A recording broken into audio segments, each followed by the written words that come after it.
Leon Denis, este ser abençoado, grande contribuidor da doutrina espírita, e este programa, ele tem por objetivo, além da divulgação do espiritismo, nós estudarmos as obras deste expoente do espiritismo que é Leon Denis, ainda pouco estudado e pouco conhecido no meio espírita. Por isso, nós precisaremos divulgar ainda mais, estudar muito mais as suas obras. Para falar de Leon Denis, é importante registrarmos que Leon Denis ele nasceu em 1846 e ele desencarnou em 1927, portanto, com 81 anos. Foi um grande pensador espírita, médium, poeta, um dos principais continuadores do espiritismo após a morte de Allan Kardec, o codificador da doutrina espírita.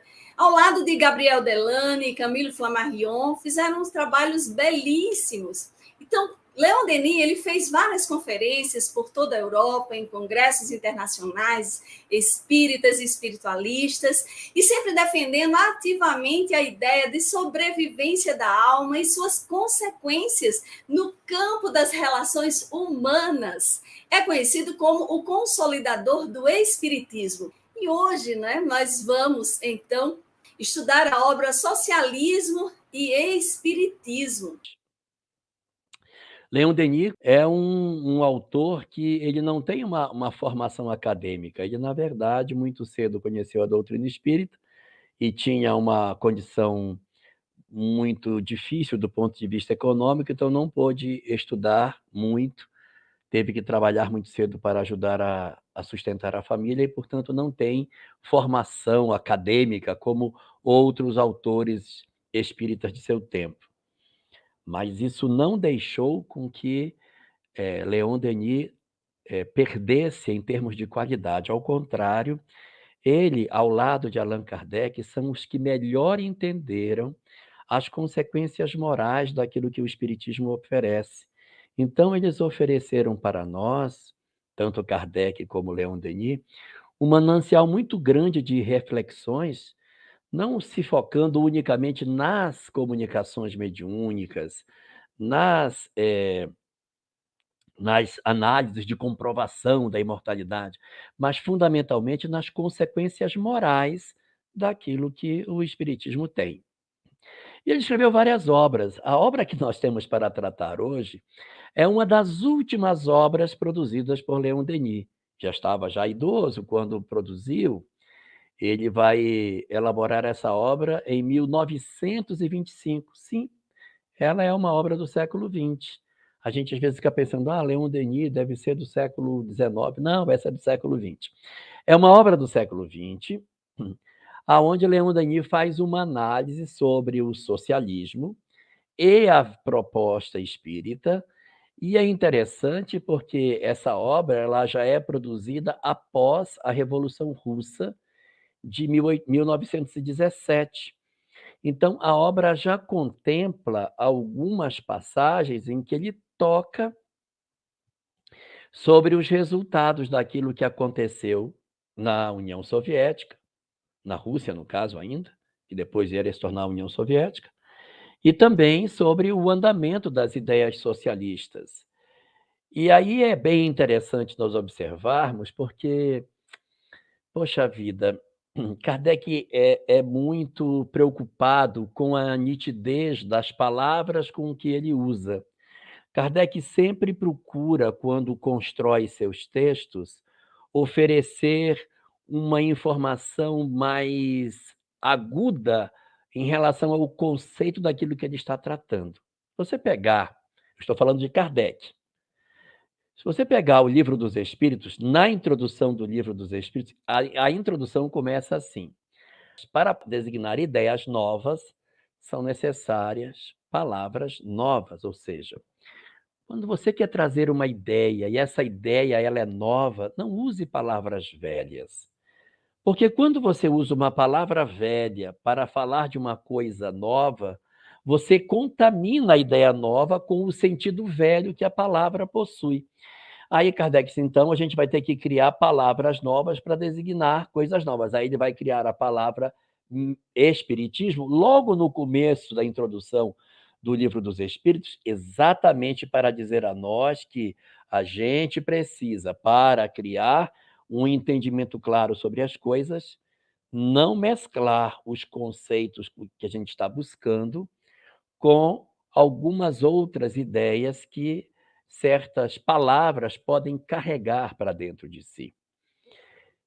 E esse livro, ele possui exatamente essa característica. O livro trata sobre socialismo e espiritismo.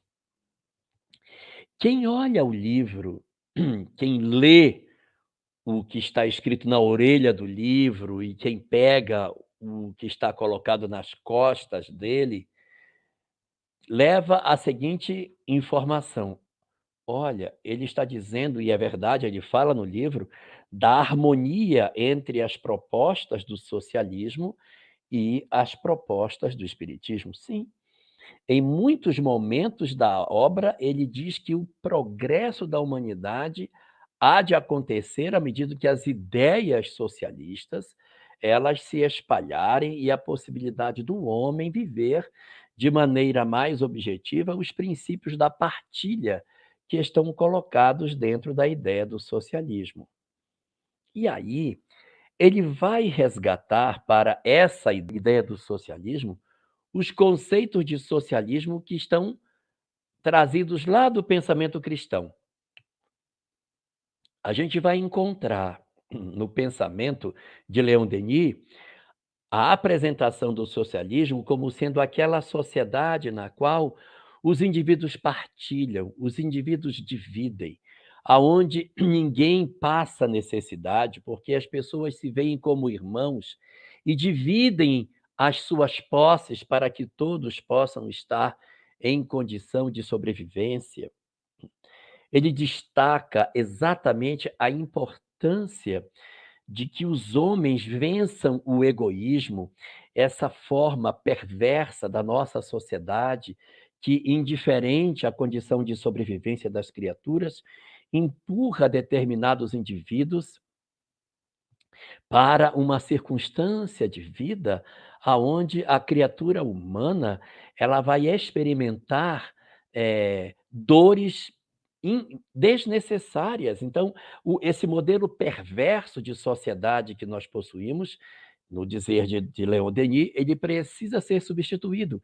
Então, ele vai observando, dentro do texto, a figura do cristianismo e exalta o cristianismo como sendo o cristianismo na sua versão mais pura, os aspectos da partilha, como os cristãos propunham.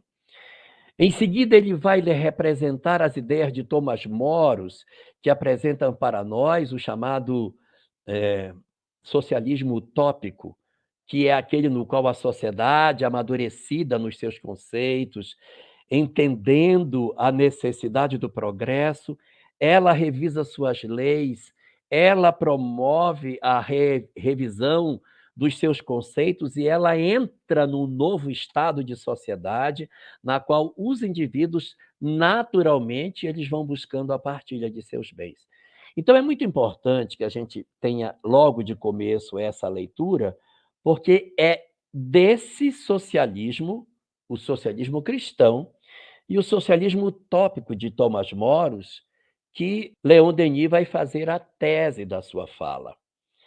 Quando ele avança nas discussões e fala do socialismo na aplicação que ele está vendo no século XIX e no século XX, quando ele começa a trazer dentro do texto as suas interpretações sobre o que acontece na União Soviética, a gente não enxerga mais um endosso dessa fala. Por quê? Exatamente porque ele se valeu de uma palavra que já estava carregada de um conceito. Quando você hoje fala socialismo, você não se remete ao pensamento cristão. Você não evoca o pensamento de Tomás Moros como o primeiro a ser lembrado. Quando você ouve a palavra socialismo, você carreia para dentro desta palavra as experiências que aconteceram no século XX e que são questionadas por uma quantidade muito grande de pessoas. E a gente observa, nesse sentido, uma diferença muito grande entre Allan Kardec e Leon Denis. Quando você lê o texto de Kardec, você pergunta, pode ler o texto, onde esse homem está? Você não sabe. Kardec é tão habilidoso que em nenhum local do texto dele você sabe nem que ele está na Europa. O texto de Kardec, ele não tem posição geográfica. E o texto de Kardec não tem tempo. Você não sabe em que século ele está escrevendo. Quando muito ele diz assim, o homem deste século, mas ele não diz o homem do século XIX. Mas quando você lê o texto de Leon Denis, você percebe que é um francês que está escrevendo e o tempo em que ele está escrevendo. Kardec consegue escrever sem tocar nas condições temporais e regionais. Isso não aconteceu com Leon Denis nesse texto particularmente. Então ele desce dentro dos debates que ele faz dos aspectos da época em que ele escreveu, da época em que ele produziu esse texto. E aí você vai observá-lo fazendo críticas, inclusive, ele faz elogios ao socialismo e ele critica a aplicação que o socialismo tem. Ele fala, de um lado, que ele é o progresso da humanidade e, por outro lado, ele vem e apunhala o que está acontecendo. Então, assim, mas o que está acontecendo? Afinal de contas, ele é contra ou ele é a favor? O que está acontecendo no texto de Leon Denis, que você lê um capítulo e está dizendo, não, o socialismo é o progresso da humanidade. Aí você, outro, lê, se é infelizes experiências dolorosas e tal. Aí, mas o que está se dando? O que está se dando, na verdade, é que são duas coisas que têm a mesma palavra, mas que possuem análises diferentes. Porque um é o socialismo no sentido filosófico, como proposta filosófica, e o outro é o socialismo aplicado, como foi que aconteceu na humanidade ao longo do tempo. É lógico que, como a criatura humana ela é imperfeita, ela tem uma dificuldade enorme de implementar um mecanismo saudável do ponto de vista das práticas que deveriam ser seguidas. Então, ele vai apresentar a seguinte leitura, que seria como se fosse uma espécie de síntese daquilo que o texto está colocando. Ele diz que o socialismo, como partilha, ele representa o progresso quando ele se estabelecer pela transformação dos homens, pela mudança da sociedade, pela alteração dos desejos do indivíduo. E isso faz muito sentido, porque uma sociedade cruel, indiferente, fria, amarga, não pode constituir uma expressão da vontade de Deus. É lógico que o desenvolvimento das ideias cristãs vai levar a uma revisão da sociedade e a uma partilha, mas essa partilha, ela vem do homem para a sociedade.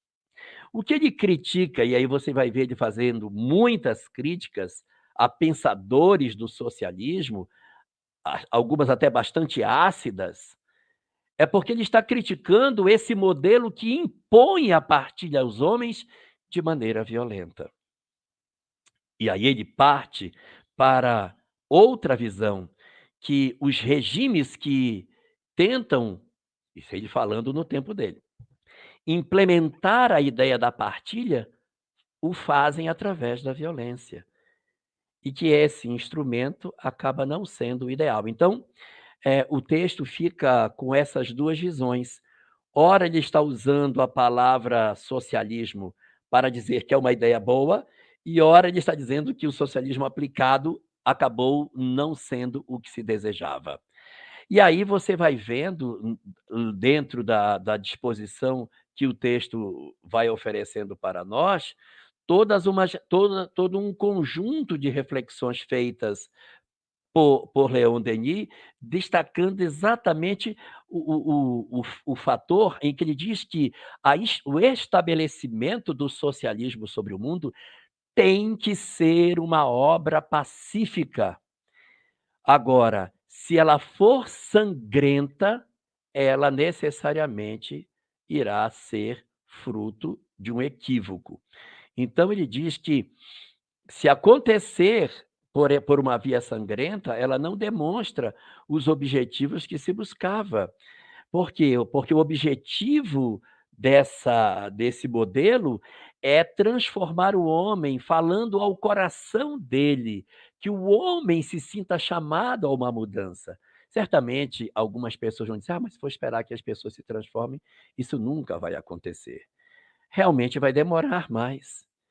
Mas todos os processos que são pela imposição, segundo aquilo que a gente sabe da lei de causa e efeito, tem a lei do fluxo e refluxo.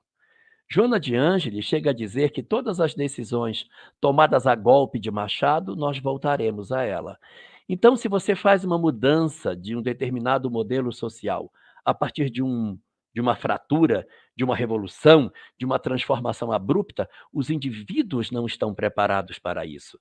Então, eles automaticamente reagirão, eles passarão por um tempo como uma mola comprimida e depois eles voltam e destroem aquilo que, em princípio, os oprimiu, porque seus corações não estão modificados.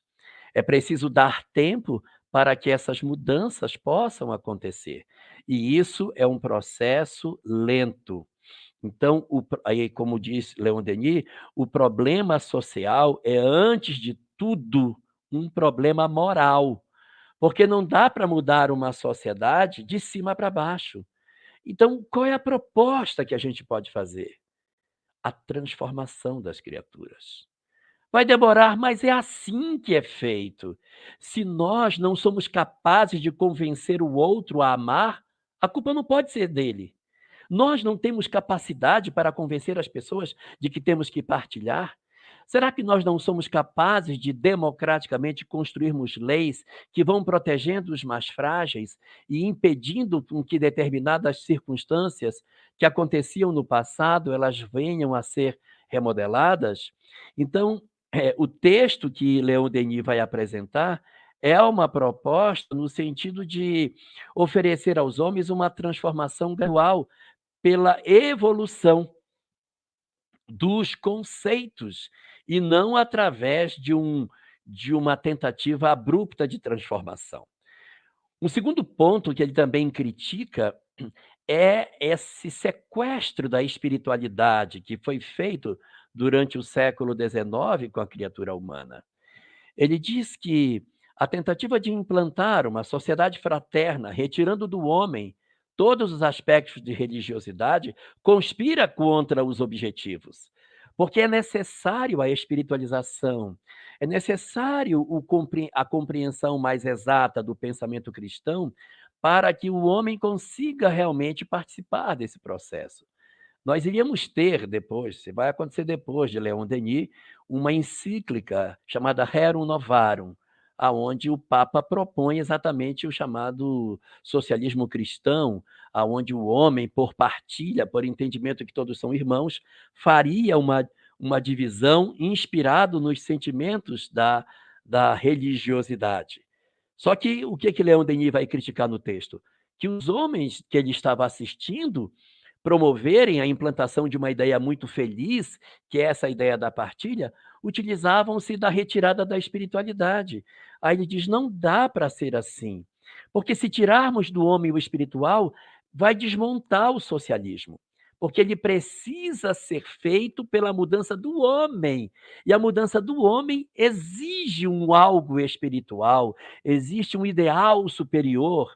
Então é preciso que isso esteja posto. Aí ele ainda reforça, dizendo que o Espiritismo seria importantíssimo nesse papel, pela leitura espiritual que ele tem para nos oferecer, e que se você quer construir um sistema de partilha de maneira autoritária e negando ao homem a visão espiritual que a vida pode lhe dar através de uma visão do espiritismo, nós iríamos acabar desconstruindo a condição do homem ter acesso a uma visão mais partilhada, mais espiritualizada da vida. E dentro dessa visão de criticidade que ele coloca, ele vai oferecendo propostas de como isso poderia ser feito, que o trabalho de divulgação da mensagem, no sentido de levar o amor, ele precisa ganhar espaço, que não dá para você, ele chega a dizer assim, não dá para você engendrar uma revolução estimulando inveja, ciúme e ódio nas classes mais pobres. Porque se você precisa anular o ódio, trazer a paz, trazer a harmonia para o coração dos homens. Ele o livro tem 7 capítulos, né? Mas esse ponto específico é do capítulo 3º, em que ele diz que não dá para a revolução acontecer, não dá para a mudança se dar através do movimento do ódio, não é possível. Então tem que desarmar a sociedade, tem que inspirar o amor dos dois lados.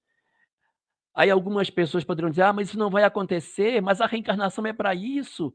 É esse que é o processo, porque se as transformações foram violentas, não vai se dar. Ele destaca, inclusive, que o pior dos papéis desse mundo, um dos piores papéis que a criatura humana pode exercer nesse mundo, preste atenção no que eu vou ler. Um dos piores papéis que a criatura humana pode exercer durante a encarnação no mundo é trabalhar conscientemente pelo envenenamento das almas. Então, eu conscientemente inspiro as pessoas a odiarem, a trabalhar conspirando contra a harmonia e a paz. Esse seria um dos processos mais perigosos, mais piores papéis que a alma humana poderia exercer durante a sua situação. E que a gente precisa aprender o homem a dividir, e o outro a aprender a lidar com a parqueza, dando força moral diante dele para sustentar a prova, ao tempo em que o outro divide. A proposta que a obra tem é essa, e ele diz que nesse fenômeno de evolução, ele espera, e isso aconteceu, na verdade, mas ele é do início do século, né? Espera que a jornada de trabalho seja mais harmônica, que os trabalhadores não trabalhem tanto. Agora a gente já tem essas conquistas que ele questionava, agora elas já estão obtidas a partir do amadurecimento que a sociedade possui. Então, o capítulo 3º é um destaque nesse sentido. No capítulo 4º, ele vai fazer críticas bastante ácidas para aquilo que ele está vendo no século que ele vivia, e ele vai fazer alguns comentários bastante temporais daquilo que estava acontecendo, citando o nome de pessoas, criticando a postura que essas pessoas do seu tempo teriam, e que isso não era o objetivo que se deveria buscar, não era isso que se deveria querer, não é esse o propósito, que não se pode trabalhar fomentando a divisão e sim o amor entre as criaturas. E na sequência, já no seu capítulo 5, ele vai começar a oferecer as soluções, dizendo que a mudança das leis, o envolvimento das pessoas na transformação, estimulando, fazendo com que o homem perceba que a sabedoria é o caminho e que o ódio nada pode trazer de fecundo, nada pode fazer de duradouro, porque tudo tem que ser feito a partir do diálogo, da construção. Então, ele traz essa aproximação do socialismo com o espiritismo nessa visão da partilha, e não dos modelos que foram assistidos no século XX. Essa, pelo menos, é a leitura que o Leon Denis faz, acreditando exatamente na possibilidade do homem de fazer as mudanças que precisam fazer. Aí ele vai fazendo as suas reflexões, convocando a humanidade para isso e oferecendo a doutrina espírita como sendo um elemento importantíssimo pela capacidade de ver o homem no seu sentido integral, de retirar essas animosidades, de retirar os orgulhos de raça, porque as pessoas reencarnam, e ele vai mostrar toda a legitimidade do Espiritismo como um excelente instrumento para essa transformação social, essa mudança do coração dos homens, oferecendo essa leitura de que eu sou pobre, amanhã eu sou rico, sou pobre, eu sou isso, mas eu sou aquilo, e vai ajudando com que os indivíduos tenham uma visão distinta sobre todas essas coisas. E daí ele vai concluir o seu texto fazendo uma reflexão sobre a França especificamente. Como eu disse, ele tem um texto muito focado no tempo em que ele vive, e ele vai juntar, durante esse capítulo 7º, algumas mensagens que são colhidas pelos espíritos, falando sobre a transformação da humanidade, em que ele apoia essas mensagens de transformação, apoiadas no amor como sendo o ideal da transformação, e oferece para os homens essa leitura na qual ele vai dar às criaturas esse ponto final. E aí, o encerramento do texto é uma chamada exatamente para ele faz um capítulo 8º, que na verdade é mais um resumo de tudo, ou seja, faz uma síntese nesse 8º capítulo, retomando tudo que havia sido discutido nos anteriores, oferecendo, portanto, no final de tudo isso, o Espiritismo como sendo um instrumento poderosíssimo para fazer o socialismo no sentido da partilha, sem ódios, sem violência, sem autoritarismo, para se implantar no coração dos homens a partir da mudança dos indivíduos e pelo esforço efetivo da humanidade em buscar uma sociedade melhor.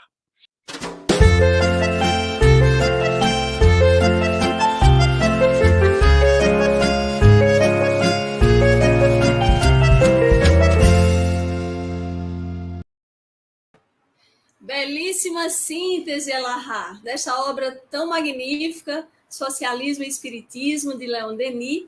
E agora nós vamos detalhar um pouco mais. Meu querido amigo Elahá, falar sobre política, nós sabemos que é um assunto que, na maioria das vezes, se fala que nunca se deve discutir, nem de religião, e sabemos que a doutrina espírita ela permeia sobre diversos assuntos e nos traz um olhar sempre universal de todos os assuntos, para que a gente possa cada vez mais ter o grande conhecimento de quem realmente somos. E Leon Denis fala muito bem isso da obra, não é? Da nossa destinação, que é a perfeição, e se realmente estivermos no conhecimento de o que estamos fazendo aqui na Terra, qual o nosso verdadeiro papel, nós iremos começar a entender a respeito do próprio socialismo. E aí tem uma pergunta no livro Consolador, que fora feito a Emmanuel, não é? No livro Consolador, Psicografia de Chico Xavier, o número 60, perguntaram a Emmanuel como se deverá comportar o espírita perante a política do mundo. E é muito interessante porque Emmanuel traz que o sincero discípulo de Jesus ele está investido de uma missão mais sublime em face dessa tarefa política, ela ser saturada de lutas materiais. Essa é a razão por que não deve provocar uma situação de evidência para si mesmo nas administrações transitórias do mundo. E quando convocado a tais situações pela força das circunstâncias, deve aceitá-las não como galardão para a doutrina que professa, mas como provação imperiosa e árdua, onde todo êxito é sempre difícil. Olha que coisa interessante que Emmanuel já nos alerta a respeito do assunto. E aí ele complementa que a tarefa do evangelho junto das almas encarnadas é a mais importante de todas, visto constituir uma realização definitiva e real. Então, sabemos, Elahá, que o próprio socialismo é esse sistema político, econômico, social, caracterizado, como você tão bem falou aí, por essa propriedade social dos meios de produção. E aí sabemos que tem várias teorias políticas e movimentos associados a tais sistemas, E o próprio movimento político, não é, socialista, inclui esse conjunto aí de filosofias políticas que se originaram nos movimentos revolucionários, mas que Leon Denis ele nos traz justamente nesta obra Socialismo e Espiritismo, no capítulo 2, dizendo-nos: em realidade, poder-se dizer que o espiritismo é um socialismo etéreo. Eu achei muito interessante, na linha do que você estava falando, Elahá, baseado sobre as regras absolutas da justiça e sobre as leis da consciência e da razão. E seus princípios são imutáveis. Eles mostram à humanidade o caminho do dever, pelo qual ela se proporcionará a verdadeira luz e a plenitude de suas liberdades. Fala, por gentileza, um pouco mais sobre isso. Essa é a questão que Kardec tem uma preocupação muito grande no início do Livro dos Espíritos, em separar o conceito das coisas. Quando Leon Denis traz essa fala de que o socialismo ele tem uma aderência, que o espiritismo e o socialismo têm uma aderência muito forte, para algumas pessoas isso dói no ouvido. Por quê? Porque o conceito que as pessoas têm sobre o que seja socialismo é aquilo que se viu na prática em alguns países durante o século XX, século XXI. O que Leon Denis está falando é do socialismo como proposta filosófica. Qual é o sentido? O sentido em que haja a partilha. Pensemos no modelo que os cristãos viviam. Eles viviam e decidiam. Não havia nenhuma imposição. Ninguém me impede de andar, ninguém me impede de sair, não existe uma autoridade sobre mim, eu não estou castrado dos meus direitos. Nós nos reunimos e dizemos: nós vamos viver em comunidade. Nós vamos dividir o que nós temos e todos nós vamos ajudar um ao outro. Se alguém tiver mais, vai ajudar para quem tem menos. É uma decisão minha. Eu, indivíduo, decidi fazer isso com a minha vida. Esse é o sentido que Leon Denis está trazendo para a ideia do que seja socialismo, que é diferente do que aconteceu muitas vezes na nossa história, em que homens imperfeitos e egoístas, marcados por uma série de vícios morais, se viram submetidos a modelos econômicos em que eles, de uma hora para outra, tiveram que se submeter a uma legislação ou uma autoridade que lhes exigia que repartissem, gerando com isso violência, ódio, morte, uma série de situações indesejáveis. Então, a depender de como você está lendo o conceito de socialismo, as circunstâncias podem parecer até bizarras, porque ele está se referindo ao sentido puro da ideia. E é isso que dá, volto a dizer, quando você usa uma palavra que está eivada de outros sentidos. Talvez se Leon Denis soubesse que ao longo do tempo haveria uma série de conceitos que se agregariam à ideia de socialismo, ele talvez tivesse escolhido outro nome. Mas ele acaba trabalhando com esse conceito. Então as pessoas olham assim, leem socialismo e espiritismo e remetem a todas as experiências que a gente já viveu na humanidade, como se isso fosse a expressão do pensamento dele. Mas o que ele quer dizer é a divisão das coisas pelo indivíduo, por mim. Eu, criatura, decido dividir, sem a necessidade de uma lei que me imponha. É esse o sentido de divisão que ele quer oferecer. Excelente contribuição, Elahá. E nessa linha, vejamos que é uma parte tão filosófica e no sentido da individualidade, nós buscarmos pensar no nosso processo de transformação e pensarmos no coletivo, não é verdade? Para que a gente possa ajudar o todo, que é o nosso planeta, porque fazemos parte de uma família universal, e aí trazemos o Mestre Jesus, que tão bem nos orientou sobre isso, que no capítulo 5, Leon Denis ele traz o seguinte: as reivindicações socialistas elas falaram abundantemente ao operário quanto aos seus direitos, porém nunca quanto aos seus deveres. Olha que coisa interessante para a gente poder analisar agora. Então, negligenciaram cultivar suas qualidades morais, desenvolver nele o espírito da ordem, da sabedoria, da previdência. E qual foi o resultado? Ele faz a pergunta. O povo viu aumentar o bem-estar físico, porém não é mais feliz. Aí a gente lembra o Evangelho segundo o Espiritismo, né? quando nos traz nem a riqueza, não é? Nem a juventude, nem tudo isso que traz a própria felicidade, não é? Nicolas Madeleine nos traz a respeito disso, não é isso? Que a questão do sentido da vida, da felicidade.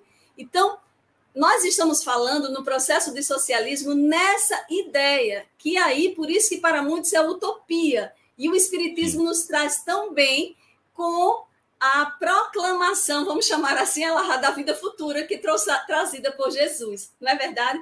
Nos comenta, por gentileza, sobre isso. Essa questão, na verdade, ela que você está comentando sobre a vida espiritual, ela se torna fundamental nessa costura que Leon Denis faz nessa conceituação do sistema como socialismo. E aí ele diz que não é possível você pensar num sentido de partilha sem os aspectos espirituais. Então, quando você tenta construir um modelo de partilha absolutamente negando o espiritual e ateísta, você constrói na criatura humana um modelo exatamente o oposto do que se queria de princípio. Então, a proposta pode até parecer romântica, mas essa é a ideia que se espera que seja feita, que ele consiga, a partir de uma leitura espiritualizada da vida, tomar as decisões dentro dessa ótica. E é assim que o espiritismo consegue se aproximar dessa ideia, que não é necessariamente um partido político, não é necessariamente um regime político, porque independente de uma legislação, eu posso fazer uma opção por ter uma vida de partilha. Eu lembro uma vez que conta-se que Chico Xavier foi procurado por um rapaz muito angustiado, porque o mundo não era socialista, o mundo era capitalista, e isso o tornava muito angustiado, etc, etc. E aí: "Como é que pode, Chico, o mundo assim? O que é que você me diz?" Aí o Chico disse: "Meu filho, nada impede que você divida o que é seu. Se você acha que o mundo é injusto, faça um exercício de dividir as coisas, porque na medida que você vai tendo possibilidade de repensar a posse, a propriedade, a riqueza como uma forma exclusivista, independente da necessidade do outro, você vai se fechando em si mesmo. Mas se você tem uma visão iluminada pelo pensamento espiritual, pelas leituras que o espiritismo nos oferece sobre o propósito da vida, a gente vai acabar percebendo que essa doutrina espírita nos ajuda a fazer esse fenômeno. O problema todo é o prurido que existe por dentro disso e que acabou promovendo uma ressignificação da mesma palavra. Excelente, Elahá. E vejamos, o próprio Leon Denis nos traz, né, na obra, na viagem que a gente faz nessa obra, para que seja uma descoberta dessa nova versão, vamos dizer assim, da proposta desse socialismo, que aí passa muito pela nossa individualidade e atuação, que ele traz no capítulo 5, dizendo para a gente assim, que o homem é livre na medida em que coloca seus atos em harmonia com as leis universais. E aí, vejamos, ele trata muito a respeito das leis universais, porque é o grande diferencial que nós temos, não é? Os espíritos superiores disseram, Allan Kardec, quando perguntou, as leis de Deus estão escritas na nossa consciência, então é independente de credo, é independente de etnia, de religião, do que quer que seja, de gênero, não é?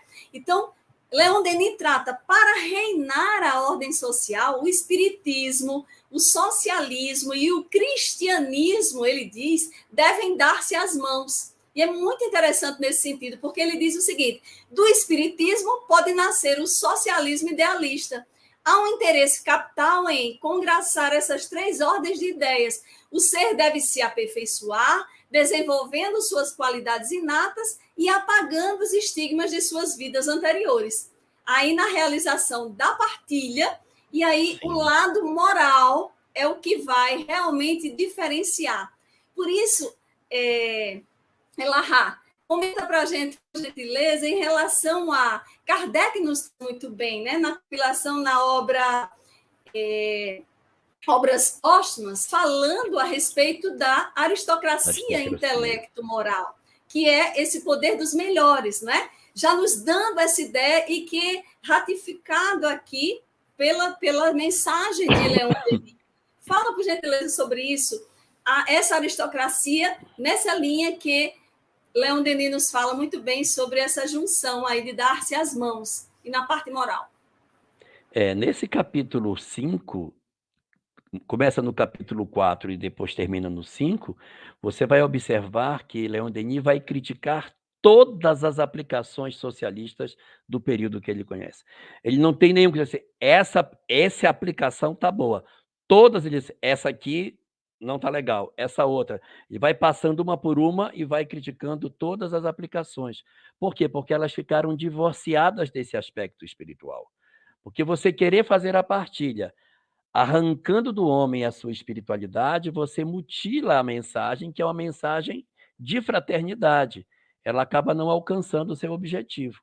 Então, diz Kardec, em Obras Póstumas, que na evolução da sociedade, naturalmente, haverá um processo de amadurecimento da sociedade, na qual, com o processo de desenvolvimento do senso moral dos indivíduos, haverá o governo exercido por aqueles que serão melhores do ponto de vista moral. Então, é um governo da aristocracia intelecto-moral. Não é uma aristocracia dos espertos, não é uma oligarquia, não é uma corrupção por alguns, não. Os que possuem as melhores condições intelectuais e morais seriam os que seriam apontados para governar os povos. Então, por isso que é uma aristocracia intelecto-moral. Nós ainda não chegamos nesse estado de coisa, mas é evidente que se nós chegássemos, quando nós chegarmos ao estado de termos uma aristocracia intelecto-moral governando as nossas posições do ponto de vista morais, nós naturalmente teremos partilha, paz social, harmonia entre as criaturas, porque a inteligência, associado aos valores morais, vão conduzir naturalmente para as leis mais sábias, leis mais misericordiosas, que vão tentar trabalhar a paz social no sentido mais pleno. Mas isso ela não pode estar divorciada dos valores morais e espirituais que essa aristocracia precisa ter. Não dá para a gente pensar que essa aristocracia intelecto-moral possa se constituir de maneira saudável com as criaturas distantes dos valores do espírito. Por isso, a necessidade de você conjugar a ideia da partilha com as ideias dos valores do espírito. Se você for querer fazer isso através de violência, de imposições, de regimes autoritários, você se afasta desse objetivo, corrompe a ideia original e dificulta para que haja, de fato, a implantação do que se deseja. O ideal pode até ser bom, mas a imperfeição do homem corrompe o ideal e aplica na forma prática sistemas infelizes. Aí o que é que a gente vai ter? A necessidade de que o espiritual, de que a espiritualidade, de que os valores morais tomem conta da sociedade humana. O que nós estamos vendo hoje? Exatamente o contrário. Nós estamos vendo um avanço do materialismo, do ateísmo, da negação do espiritual, da ruptura com os valores espirituais, a tentativa de desconstrução de uma série de valores milenares da nossa sociedade, uma tentativa de se colocar em oposição a tudo isso e uma certa afronta aos princípios religiosos. Quando isso acontece, a gente está recuando na construção de um modelo harmônico, de paz, de fraternidade legítima, porque ocorre o processo de fragmentação, de divisão da sociedade. E aí remeto de novo a Leon Denis no capítulo 2. O pior dos papéis que a criatura humana pode exercer durante a encarnação é o de semear o ódio entre as criaturas. Então, não é esse o propósito. O propósito é que haja uma aristocracia intelecto-moral eivada de princípios espirituais para que ela possa, de maneira tranquila e sem violência, estabelecer um modelo social onde haja paz e harmonia entre os homens. Que maravilha, Elahá. E isso está ratificado, não é, lá no capítulo 6, quando o próprio Leon Denis ele diz que o próprio espiritismo ele pode influenciar poderosamente a economia social e a vida pública, pois sua concepção da existência e do destino vem facilitar o desenvolvimento de todas as obras da coletividade e da solidariedade. Então, diz Leon Denis, através desses ensinamentos, o homem se sente mais unido aos seus irmãos, ele sabe que não pode evoluir senão por eles e com eles, e daí a eclosão de ideias generosas que foram consideradas até aqui como utopias e que poderão, doravante, graças a essa noção da vida evolutiva, passar para o domínio dos fatos. É interessante esse assunto porque sabemos que nos países mais desenvolvidos, onde não existe a miséria, né? Que graças a Deus não tem a fome, que não é o caso ainda do nosso país, né? Em desenvolvimento, mas mesmo nesses países mais desenvolvidos, ausência de solidariedade no sentido de, né, da escuta ativa, do acolhimento, porque ainda há muito retraimento, ausência de fraternidade, e tudo isso passa, e a doutrina espírita vem muito bem para nos falar de um mundo de regeneração, uma transição planetária onde nós somos coparticipantes e precisamos fazer a nossa parte. Não é a mudança de um sistema de governo, de regime de governo, sem a nossa participação maior. E a solidariedade e a fraternidade são alvos, são fórmulas que nós precisamos atuar. Não é verdade, Elahá? Mas existe também o seguinte: quando nós estamos em uma determinada época, nós temos a sensação de que tudo que deveria ser pensado já foi pensado. Então, nós temos a ideia de que todas as verdades já estão postas. E nós não sabemos se, de repente, daqui a algum tempo, pode surgir uma proposta de organização dos povos que não tenha esses rótulos que já estão tão cansados, desgastados, rótulos que já possuem tantos opositores, mas uma proposta que tenha um ouvido para um lado e um ouvido para o outro. Porque os que são favoráveis às ideias socialistas consideram a fragilidade dos pequenos e a necessidade de se atender os que não têm nada. Mas os que são opostos a eles dizem, não, mas tem que dar liberdade às pessoas se elas quiserem ter mais do que o necessário para viver em função das suas potencialidades. Então, quem sabe o amadurecimento da sociedade não nos reserva, num horizonte próximo, um modelo de construção social que seja outro, que não seja nenhum desses que está posto e que consiga ter o êxito que os outros não tiveram. Porque até agora a gente ainda não conseguiu implementar na prática as ideias que foram desenhadas para um ambiente de um país. A gente encontrou isso em ambientes pequenos. Nas comunidades cristãs pequenas, funcionou. Nas comunidades alternativas da época do século XX, aí, do período dos hippies, funcionava também, porque eram sociedades pequenas, então elas funcionavam. Funcionou até no interior da Espanha, no período anterior ao General Franco, também funcionou. Mas eram comunidades pequenas, aí dá certo, acaba acontecendo como dentro de casa. Dentro de casa, a gente partilha entre nós.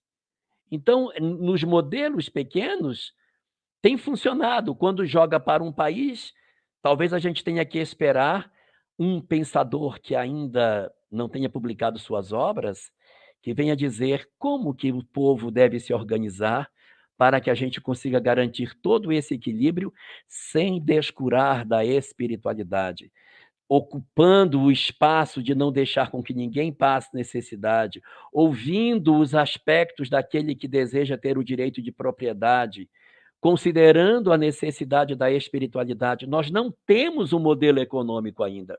O processo de crise que a humanidade vive também passa pela crise no sistema das opções. Não temos nenhum pensador atual criando uma nova proposta, e, de repente, é essa proposta nova que vai conjugar esses elementos que ficaram esparsos, juntando o melhor de cada uma, que pode surgir com um novo modelo, sei lá, o raquelismo, que pode surgir de repente, né, Raquel? E aí vai ouvir a espiritualidade, vai ouvir o clamor dos excluídos, vai ouvir o clamor dos que querem a construção do desenvolvimento econômico, vai ouvir todas as faces da sociedade e conseguir construir um modelo harmônico que atenda aos múltiplos interesses. Quem sabe? É verdade. E então, é por isso que o próprio Leon Denis, né, vai estar na sua conclusão da própria obra, trazendo para a gente assim que o verdadeiro socialismo consistiria, pois, em estudar e observar as leis e harmonias universais, a fim de realizar tanto quanto possível no meio terrestre, tanto na ordem física quanto pelas faculdades espirituais e as qualidades do coração. Olha que coisa linda, não é? É só então que cada indivíduo terá adquirido a saúde perfeita da alma e do corpo, a dominação de si mesmo, quando a coletividade tiver tomado plena consciência de seus deveres e sua destinação, que a humanidade avançará com um passo mais seguro na via do bem. E aqui nós vemos, né, que aí o socialismo realmente vai além dessa questão dessas partilhas dos bens materiais, mas esse sistema, esse sentido do próprio progresso mesmo que ocorre, o progresso social e que nos leva, não é, a essa fraternidade universal, a esse amor universal que nós precisamos ter cada vez mais uns pelos outros e podermos sim cumprir com o nosso programa reencarnatório, né, aqui na Terra, de realizações, por exemplo, de governantes e governados, né, de podermos saber que são ciclos e cada um de nós pode ocupar algum papel de relevância para essa realização.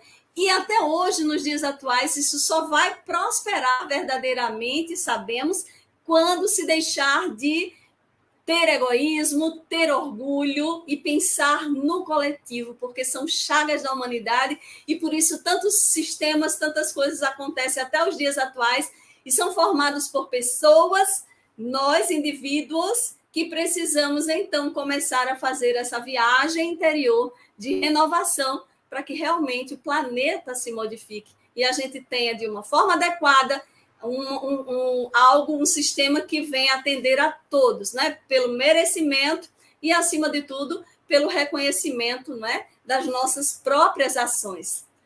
E agradecer imensamente a você, meu querido amigo, irmão Elahá. Com você agora, as considerações finais deste momento, não é? E com certeza no incentivo maior para que todos possam ler e reler esta obra com o olhar de hoje, não é? O socialismo e o espiritismo, como você falou, de 1924, e a gente teve essa tradução aí com o prefácio de Freitas Nobre, não é? Que prefaciou a obra para a gente. O meu ainda tem a capa bem velhinha, viu, Elahá? O meu é esse. É esse também, né? Mas, assim, vamos estudar essa obra e, acima de tudo, não é? Vamos fazer a nossa parte, a nossa contribuição nesse resumo que também Leon Denis trouxera para nós de despertar incentivo de mudança nossa e pensarmos mais no coletivo do que no individual. Com você, meu querido, as considerações finais e essa prece final para a gente encerrar este programa abençoado. Olha, eu queria resgatar na questão como é que eu posso dizer, das considerações finais, eu queria pensar aqui algumas falas de Allan Kardec, para que a gente possa não esquecer que o codificador da doutrina espírita é Kardec. E ele sempre nos alertava, isso está na Revista Espírita de fevereiro de 62, sobre a importância de nós cuidarmos para que os temas irritantes e os temas de política partidária fossem evitados exatamente porque eles nos afastam do objetivo do Espiritismo, que é a transformação moral. O nosso objetivo de discutir política dentro do ambiente espírita é política enquanto ciência, mas nunca poderemos optar por discutir política partidária, porque o espiritismo não desce ao palco das paixões humanas.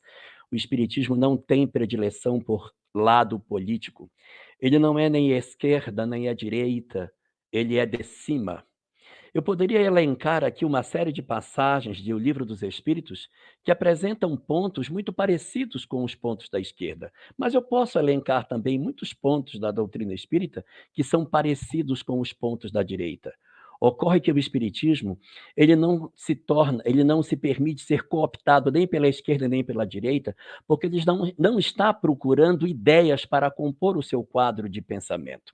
O espiritismo sabe muito bem qual é a visão dele sobre o aborto, sobre pena de morte, sobre direito de propriedade e sobre partilha de bens, e por isso ele não fica ouvindo as tendências políticas para dizer, eu acho que isso aqui é interessante, eu vou seguir por esse caminho. Não, nós já temos como doutrina espírita muito clara a rota que nós temos para seguir. E muitas vezes o pensamento daqueles que se apresentam como sendo esquerda tem propostas semelhantes ao espiritismo, o que não quer dizer que o espiritismo seja a esquerda. E de outras horas, falas da doutrina espírita são parecidas com as falas da direita, o que não quer dizer que o espiritismo seja de direita. O espiritismo é de cima e assim deve permanecer. Não se pode, em nome da doutrina espírita, utilizar a tribuna espírita para defender lados ou atacar lados políticos. O nosso papel é o de semeadura do amor, porque esse é o nosso objetivo. Se alguém se vale das redes sociais para atacar quem quer que seja, independente do lado, já está errado, porque o lado que o espiritismo escolhe é sempre o lado do amor. Se alguém diz, eu odeio quem odeia, também odeia. Se eu digo, eu não tolero os intolerantes, eu também sou intolerante. Não é essa a proposta que o espiritismo apresenta. A proposta do espiritismo é oferecer para nós ouvir as coisas e optar sempre pelo bem. Se nós atacamos alguém, independente do lado que seja, se você atacou, você perdeu a razão. Mas ele está errado. A lei vai se encarregar de cada um. Não é papel nosso, enquanto espiritismo, fazer eleição de determinados flancos do ambiente político em que vivemos, mas nós precisamos manter a nossa neutralidade em que pese movimento espírita. Mas os espíritas, enquanto espíritas, são livres para militarem no lado que quiserem. Os espíritas podem ser candidatos, podem se aliançar ao que quiserem. Nós somos livres. Como o espiritismo não é nem esquerda nem direita, não é estranho que alguém se filie ao partido A, B, C, D. Isso é de cada criatura. Agora, é muito importante que nós, enquanto espíritas, atuante na política do mundo, que nós levemos o espiritismo para a política e nunca tragamos a política para dentro dos arraiais espíritas. É terminantemente proibido utilizar os espaços que a tribuna espírita nos oferece para destilar questões que dividem a sociedade. É importante lembrarmos que as pessoas que vão à casa espírita vão porque perdeu o filho, porque estão com depressão, porque estão angustiados, porque estão com conflitos de mediunidade. Elas não querem saber de questões do ambiente político partidário do mundo. Nós devemos, portanto, sacralizar o ambiente que Deus nos concedeu para que a gente faça o trabalho de divulgação que a doutrina espírita nos exige que nós façamos sem predileção por nenhum dos lados, sem que nós defendamos ou ataquemos quem quer que seja. Façamos, portanto, dois papéis. O primeiro, de guardar a isenção do movimento espírita, tal como a doutrina espírita nos recomenda. E dois, agirmos com a nossa liberdade de consciência nos ambientes políticos, se assim quisermos, mas levando sempre o espiritismo para lá e nunca voltando com o ranço e o desequilíbrio das paixões humanas para dentro dos arraiais espíritas. Excelente, Elahá. E é bem nessa linha, você falou tudo, porque é nessa concepção que nós temos que compreender e caminhar, né? E tendo sempre o Kardec em nossas vidas. E é por isso que o próprio Emmanuel, no prefácio da obra Missionários da Luz, traz que o Espiritismo é um movimento consolador, mas, acima de tudo, libertador de consciências e corações. E é isso que nós precisamos viver a mensagem do Cristo, para que possamos cada vez mais caminhar de uma forma melhor em nossas vidas e acolher a todos. E também tem a obra Fonte de Paz, que Emmanuel, é bem curtinha essa mensagem e traz assim, é sobre sentir Kardec. Olha que coisa linda, na linha que você estava falando, Elahá. Ele diz: lembrando o codificador da doutrina espírita, é imperioso estejamos alertas em nossos deveres fundamentais. Convençamos-nos de que é necessário sentir Kardec, estudar Kardec, anotar Kardec, meditar Kardec, comentar Kardec, interpretar Kardec, ensinar Kardec e divulgar Kardec, que é preciso cristianizar a humanidade, é a afirmação que não padece dúvida. Entretanto, cristianizar na doutrina espírita é raciocinar com a verdade e construir com o bem de todos, para que, em nome de Jesus, não venhamos a fazer sobre a terra mais um sistema de fanatismo e de negação. Olha que mensagem abençoada, finalizando esses momentos. E após essas considerações finais também suas, Elahá, que nós agradecemos imensamente mais uma vez a sua participação conosco. Vamos então finalizar neste momento com a prece abençoada com você. Vamos orar então. Senhor Jesus, que nos concedeste este lugar para que aqui reconstruíssemos a nossa história. Somos almas de diversas quedas em várias doutrinas religiosas. Em nome do cristianismo, quantas vezes as nossas mãos se mancharam de sangue. E quantas vezes, Senhor, por ódio da tua mensagem, nós conspiramos contra o cristianismo por não aceitarmos as tuas diretrizes. Mas hoje, Senhor, tu nos concedeste a bênção quase que infinita de nos recolheres no Brasil com uma liberdade de culto, a fim de que pudéssemos escolher a religião que assim nos aprovesse. E nos honraste conhecer a mensagem espírita, para que através dela os nossos corações se banhassem nas luzes do Consolador e entendêssemos os propósitos da vida, compreendêssemos a lei de causa e efeito, a majestade do teu amor derramado sobre a criação e a compreensão, enfim, de que verdadeiramente somos todos irmãos. Ensina-nos assim, Senhor, a espalharmos esta verdade na sociedade doente em que vivemos. Ajuda-nos a que sejamos multiplicadores da imortalidade nas redes sociais. Paralisa as nossas mãos que multiplicam as mensagens de desamor. Faz com que reflitamos nas nossas horas de desarmonia, em que muitas vezes, na perspectiva de fazermos o bem, estamos nos utilizando das armas do mal. Concede-nos a lucidez de nos vermos como irmãos e nos faz quebrar todas as armas que temos uns contra os outros, que quebremos os nossos arcos, as nossas flechas, todas as nossas armas com as quais ferimos e agredimos os nossos irmãos.